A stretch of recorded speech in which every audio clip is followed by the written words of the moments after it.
When the Mist Lay on the Meadows by Haley Unger. When the first whispers of summer stretch their timid fingers into the early days of June, some mornings a fine fog wraps itself around the shapely elms and folds gently into the dips of the rolling meadows.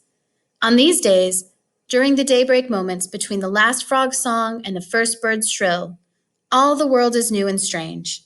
Trees take on indefinite forms, and any beast or beauty might be peering just beyond the edges of the mist.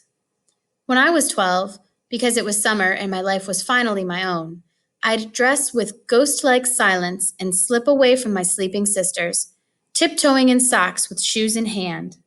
In the barnyard, my best friend would be waiting.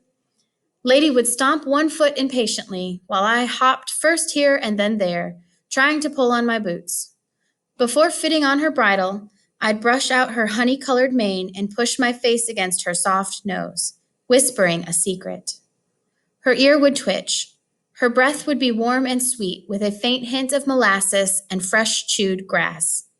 Burrowing my left hand deep into her mane, I'd lean back and take a powerful leap, sending my right leg over her body and dragging the rest of myself up behind.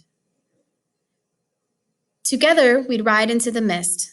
Lady's strong shoulders would move rhythmically to the thud-thud of her hoofs as she galloped along the dips of the meadow, down into the pools of fog, circling the elms, exploring the strange shadows and patches of light created by the first soft rays of morning. The sour dock, duckweed, and wild grasses whipped beneath both of our knees, leaving wet streaks of dew along Lady's sides. Finally, when all the beasts of the mist vanquished and all the beauties befriended, I'd slide off Lady's back and drop into the damp grasses beside her. We'd talk and talk until she knew all the worries and thrills of my adolescent heart. The sun, with a blush of pink and gold, would hesitate its rising, appearing over the treetops like a child pushing back the curtains.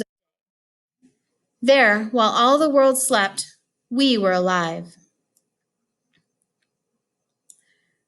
Lady and I enjoyed many such mornings in the 2 years that followed. Life, however, is ever-changing. Moments of bliss lean on moments of sadness.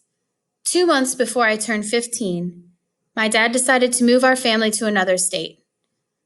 We could take one moving truck. We could not take any animals. We could not take any friends, not even best friends. On the drive to deliver Lady to her new home, my mom tried to reassure me.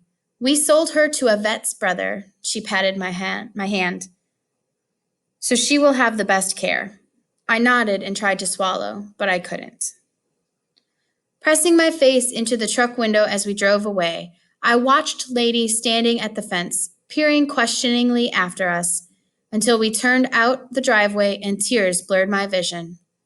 In all the years since, I've never seen the mist lay around the elms like that again.